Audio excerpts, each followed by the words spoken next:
جنت میں اپنے ماں باپ سے ملاقات کیسے ہوگی؟ وہ منظر کیسا ہوگا؟ جنت میں کن کن رشتہ داروں سے ملاقات ہوگی؟ یہ جاننا ہر مسلمان کے لیے ضروری ہے۔ جان کر آپ حیران رہ جائیں گے۔ بسم اللہ الرحمن الرحیم۔ ناظرین، کسی بھی انسان کے لیے دنیا میں سب سے زیادہ پاکیزہ اور محبت کرنے والا رشتہ اس کے ماں باپ کا ہوتا ہے۔ اس کے بعد انسان کے سکے بہن بھائی اور پھر دوسرے رشتہ دار آتے ہیں۔ اس دنیا میں قائم یہ رشتے کسی بھی انسان کے لیے اولین ترجیح ہوتے ہیں، جبکہ کچھ رشتے تو ہماری زندگی کے لیے ایسے اہم اور لازم و مظلوم بھی ہو جاتے ہیں کہ ان کے بغیر زندگی گزارنا ناممکن اور محال ہو جاتا ہے۔ محترم ناظرین، جنت ایک ایسی شاندار اور بے مثال جگہ ہے جو اللہ عز و جل نے ایمان والوں کے لیے بنائی ہے، اور اس میں ایسی نعمتیں رکھی ہیں جو نہ کسی آنکھ نے دیکھی، نہ کسی کان نے سنی، اور نہ ہی کسی دل میں ان کا خیال آیا۔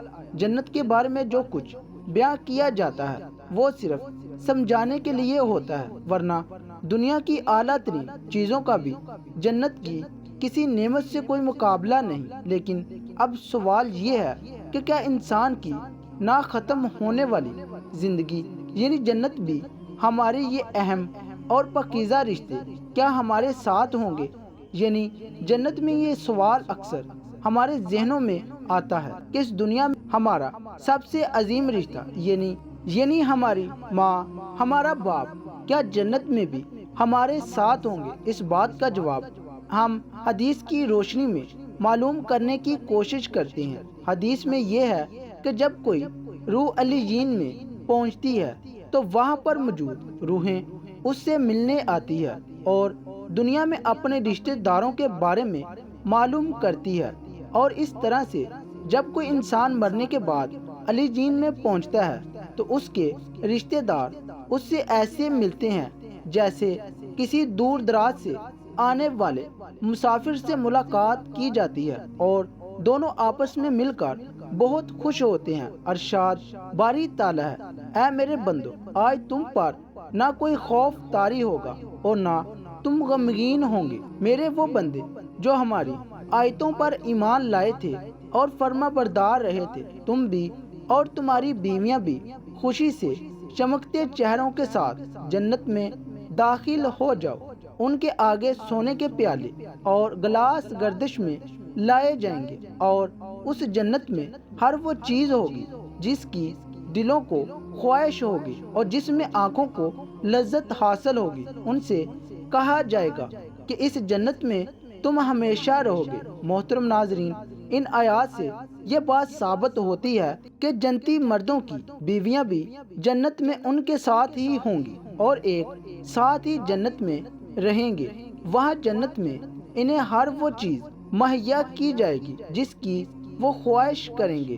حضرت ابو ذر رضی اللہ تعالی عنہ سے روایت ہے کہ رسول اللہ صلی اللہ علیہ وآلہ وسلم نے ارشاد فرمایا، جس وقت کوئی مومن بندہ مرنے کے قریب ہوتا ہے تو رحمت کے فرشتے سفید ریشمی کپڑا لے کر آتے ہیں اور روح سے کہتے ہیں کہ نکل جا، تو اللہ سے رضا مند ہے اور اللہ تجھ سے رضا مند ہے۔ پھر وہ روح اس طرح معطر حالت میں نکل جاتی ہے جس طرح سے عمدہ خوشبودار مشک، اور فرشتے ہاتھ پر اسے اٹھائے ہوئے آسمان کے دروازے پر لے جاتے ہیں تو آسمان والے فرشتے کہتے ہیں کیا عمدہ خوشبو ہے جو کہ زمین سے آئی ہے۔ پھر اس کو اہل ایمان کی ارواح کے پاس لاتے ہیں تو وہ ارواح خوش ہوتی ہیں، اور یہ خوشی اس خوشی سے بھی زیادہ ہوتی ہے جو کسی بچھڑے ہوئے انسان کی آمد سے انسان کو میسر آتی ہے۔ پھر وہ پہلے سے موجود مومن اس نئے آنے والے سے دریافت کرتے ہیں کیا فلاں آدمی کیسا ہے اور فلاں آدمی کا کیا ہوا، یعنی جس شخص کو دنیا میں چھوڑ کر گئے تھے اب وہ کس طرح کے کاموں میں مشغول ہے۔ اور پھر انہی میں سے چند روحیں آپس میں ایک دوسرے سے کہتی ہیں کہ ابھی ٹھہر جاؤ اور اسے چھوڑ دو کیونکہ یہ دنیا کے غم میں مبتلا تھا۔ یہ روحیں پوچھتی ہیں کیا وہ شخص ابھی تم لوگوں کے پاس نہیں پہنچا؟ وہ تو کب کا مر چکا تھا۔ اس پر وہ روحیں کہتی ہیں کہ پھر وہ تو جہنم میں گیا ہوگا۔ محترم ناظرین، پیارے نبی حضرت محمد صلی اللہ علیہ وآلہ وسلم نے فرمایا کہ تمہارے اعمال تمہارے ان رشتہ داروں اور خاندان والوں کے سامنے جو عالم برزخ میں ہے پیش کیے جاتے ہیں۔ اگر نیک اعمال ہو تو وہ خوش ہوتے ہیں اور کہتے ہیں کہ اے اللہ، آپ کا فضل اور رحمت ہے، بس اپنی یہ نعمت اس پر پوری کیجیے اور اس پر اس کو موت دیجیے۔ اس طرح ان پر گناہ گار شخص کا عمل بھی پیش ہوتا ہے تو کہتے ہیں اے اللہ، اس کے دل میں نیکی ڈال دے جو تیری رضا اور قرب کا سبب ہو جائے۔ مختلف روایات سے معلوم ہوتا ہے کہ جنت میں مختلف رشتہ دار ایک دوسرے کو پہچانتے ہوں گے اور ایک دوسرے سے ملتے جلتے رہیں گے اور ان میں سے بعض کو ایک ساتھ رکھا جائے گا۔ سورہ تور کی آیت نمبر 21 میں اللہ سبحانہ تعالیٰ کا فرمان ہے، اور جو لوگ ایمان لائے اور ان کی اولادوں نے بھی ایمان میں بھی ان کی پیروی کی تو ان کی اولاد کو ہم انہی کے ساتھ شامل کر دیں گے اور ان کے عمل میں سے کسی چیز کی کمی نہیں کریں گے۔ حضرت ابن عباس رضی اللہ تعالی عنہ سے مروی ہے، بے شک اللہ تعالیٰ مومنوں کی آنکھوں کو ٹھنڈا کرنے کے لیے اس کی اولادوں کو ان کے اصل مقام بلند کر کے اس کے پاس اس کے درجے میں پہنچا دیں گے، اگرچہ یہ اولاد اپنے اعمال کے اعتبار سے اس درجے تک نہ پہنچتی ہو۔ پھر آپ صلی اللہ علیہ وآلہ وسلم نے یہ آیت تلاوت فرمائی، اور جو لوگ ایمان لاتے ہیں اور ان کی اولادوں نے بھی ایمان میں ان کی پیروی کی، اس سے معلوم ہوتا ہے کہ انسان کی اولاد کو اس کی خوشی کے مطابق ان کے ساتھ ہی رکھا جائے گا۔ جو لوگ جنت میں جائیں گے تو یقیناً یہ وہ لوگ ہوں گے جنہوں نے اس دنیا میں نیک اعمال کیے ہوں گے، جبکہ ایسے لوگ بھی ہوں گے جنہوں نے گناہ کیے ہوں گے لیکن اپنے گناہوں پر شرمندہ ہو کر اس دنیا میں ہی اللہ سے معافی مانگ لی ہو اور سچے دل سے توبہ استغفار کر لیا ہو تو اللہ تعالیٰ ان کو معاف فرما کر جنت میں داخل کرے گا، جہاں اللہ عز و جل ان کی ہر خواہش پوری فرما دے گا۔ اور یقیناً اس کی خواہش میں سے ایک خواہش یہ بھی ہوگی کہ دنیا میں اس سے جو بھی گناہ سرزد ہو چکے ہوں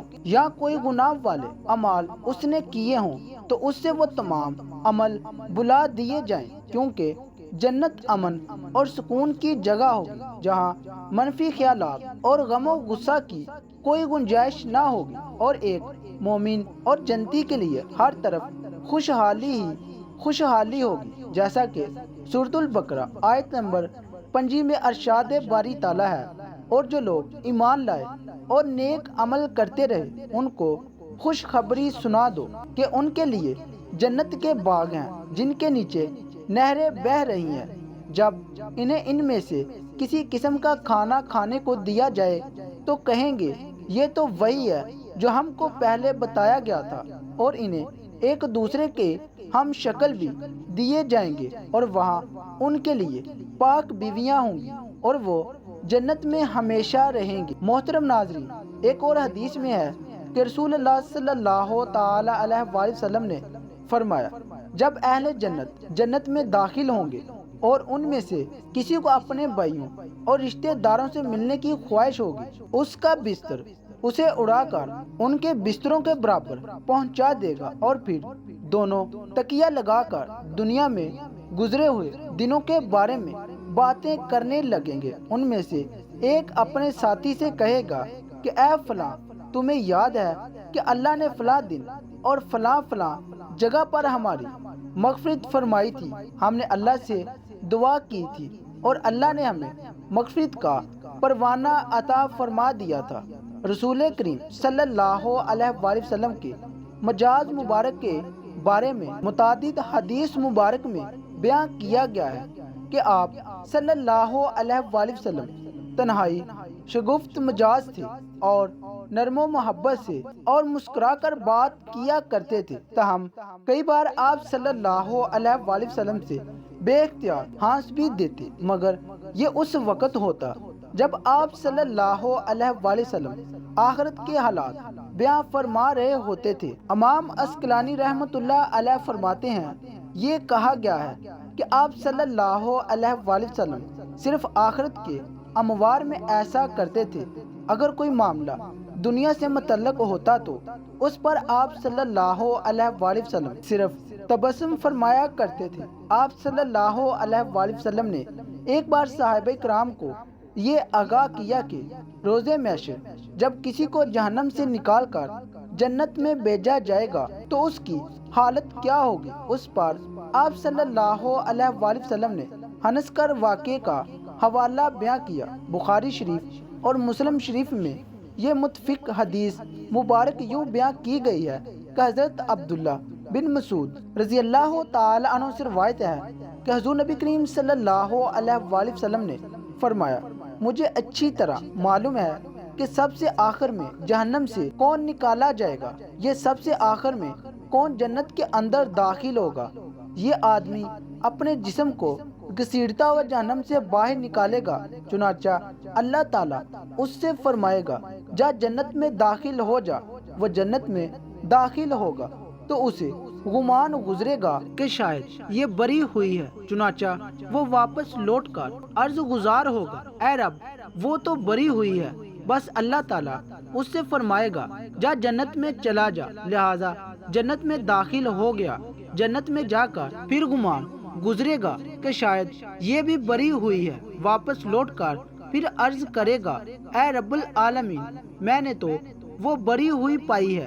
چنانچہ اللہ تعالیٰ اس سے فرمائے گا جا اور جنت میں داخل ہو جا، کیونکہ تیرے لیے جنت میں دنیا کے برابر بالکل اسی سے 10 گنا زیادہ حصہ ہے۔ عرض کرے گا، اے اللہ کیا مجھ سے مذاق کرتا ہے یا مجھ پر ہنستا ہے، حالانکہ تو حقیقی مالک ہے۔ حضرت عبداللہ بن مسعود رضی اللہ تعالی عنہ بیان کرتے ہیں کہ میں نے دیکھا کہ اس پر حضور نبی اکرم صلی اللہ علیہ وآلہ وسلم ہنس پڑے، یہاں تک کہ آپ صلی اللہ علیہ وآلہ وسلم کے دانت مبارک نظر آنے لگے۔ آپ صلی اللہ علیہ وآلہ وسلم فرماتے تھے، یہ اہل جنت کے سب سے کم درجے والے شخص کا حال ہے۔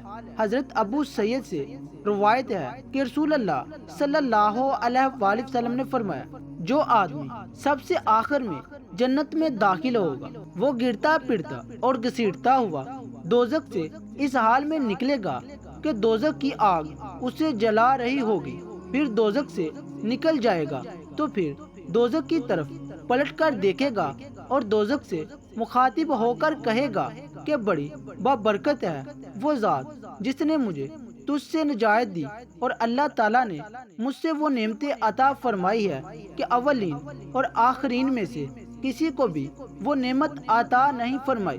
پھر اس کے لیے ایک درخت بلند کیا جائے، وہ آدمی کہے گا کہ اے میرے پروردگار مجھے اس درخت کے قریب کر دیجیے تاکہ میں اس کے سائے کو حاصل کر سکوں اور اس کے پھلوں سے پانی پیوں۔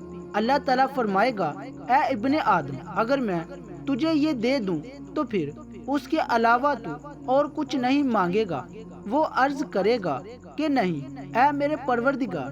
اللہ تعالیٰ اس سے اس کے علاوہ اور نہ مانگنے کا معاہدہ فرمائے گا اور اللہ تعالیٰ اس کا عذر قبول فرمائیں گے، کیونکہ وہ جنت کی ایسی ایسی نعمتیں دیکھ چکا ہوگا کہ جس پر اسے صبر نہ ہوگا۔ اللہ تعالیٰ اسے اس درخت کے قریب کر دے گا، وہ اس کے سائے میں آرام کرے گا اور اس کے پھلوں کے پانی سے پیاس بجھائے گا۔ پھر اس کے لیے ایک اور درخت حاضر کیا جائے گا جو پہلے درخت سے کہیں زیادہ خوبصورت ہوگا۔ وہ آدمی غرض کرے گا، اے میرے پروردگار مجھے اس درخت کے قریب فرما دیجیے تاکہ میں اس کا سایہ حاصل کر سکوں اور اس کا پانی پی سکوں، اور اس کے بعد میں اور کوئی سوال نہیں کروں گا۔ اللہ فرمائے گا، اے ابن آدم کیا تو نے مجھ سے وعدہ نہیں کیا تھا کہ تو مجھ سے اور کوئی سوال نہیں کرے گا، اور اب اگر تجھے اس درخت کے قریب پہنچا دیا تو پھر تو اور سوال کرے گا۔ اللہ تعالیٰ پھر اس سے اس بات کا وعدہ لے گا کہ وہ اور کوئی سوال نہیں کرے گا، کیونکہ وہ ایسی ایسی نعمتیں دیکھے گا کہ جس پر وہ صبر نہ کر سکے گا، پھر اللہ تعالیٰ اس کو درخت کے قریب کر دے گا اور اس کے سائے میں آرام کرے گا اور اس کا پانی پیے گا۔ پھر اسے جنت کے دروازے پر ایک درخت دکھائی دے گا جو پہلے دونوں درختوں سے زیادہ خوبصورت ہوگا۔ وہ آدمی کہے گا، اے میرے رب، مجھے اس درخت کے قریب فرما دیجیے تاکہ میں اس کے سائے میں آرام کروں اور پھر اس کا پانی پیوں اور اس کے علاوہ کوئی اور سوال نہیں کروں گا۔ پھر اللہ تعالیٰ اس آدمی سے فرمائے گا، اے ابن آدم، کیا تو نے مجھ سے یہ وعدہ نہیں کیا تھا کہ تو اس کے بعد اور کوئی سوال نہیں کرے گا؟ وہ عرض کرے گا، ہاں میرے پروردگار، اب میں اس کے بعد اس کے علاوہ اور کوئی سوال نہیں کروں گا۔ پھر اللہ تعالیٰ اسے عطا کر دے گا۔ اس کے بعد وہ جنت کی ایسی ایسی نعمتیں دیکھے گا کہ جس پر وہ صبر نہیں کر سکے گا۔ پھر اللہ تعالیٰ اسے اس درخت کے قریب کر دے گا۔ جب وہ اس درخت کے قریب پہنچے گا تو جنت والوں کی آوازیں سنے گا اور وہ پھر عرض کرے گا، اے میرے رب، مجھے اس میں داخل کر دے۔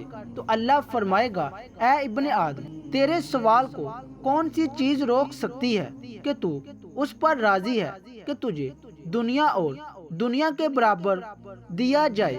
اور وہ کہے گا، اے رب العالمین، تو مجھ سے مذاق کرتا ہے۔ یہ حدیث بیان کر کے حضرت عبداللہ رضی اللہ تعالی عنہ ہنس پڑے اور ان لوگوں سے فرمایا کہ تم مجھ سے کیوں نہیں پوچھتے کہ میں کیوں ہنسا؟ لوگوں نے کہا کہ آپ کس وجہ سے ہنسے؟ فرمایا، رسول اللہ صلی اللہ علیہ وآلہ وسلم اسی طرح ہنسے تھے۔ فرمایا، اللہ رب العالمین کے ہنسنے کی وجہ سے جب وہ آدمی کہے گا کہ آپ رب العالمین ہونے کے باوجود مجھ سے مذاق فرما رہے ہیں، تو اللہ تعالیٰ فرمائے گا کہ میں تجھ سے مذاق نہیں کرتا، مگر جو چاہوں کرنے پر قادر ہوں۔ اللہ عز و جل سے دعا ہے کہ ہمیں بھی اس دنیا کی آزمائش میں کامیابی و کامرانی عطا فرما کر جنت میں داخل فرمائے اور ہمارا خاتمہ ایمان پر فرمائے، آمین۔ ناظرین، یہ تھی ہماری آج کی ویڈیو۔ اچھی لگے تو ویڈیو کو لائک کریں، شیئر کریں، چینل کو سبسکرائب کریں اور کمنٹ باکس میں اللہ تعالیٰ کے 99 ناموں میں سے ایک نام ضرور ٹائپ کیجیے گا۔ اگلی ویڈیو تک کے لیے اجازت دیجیے۔ اللہ حافظ۔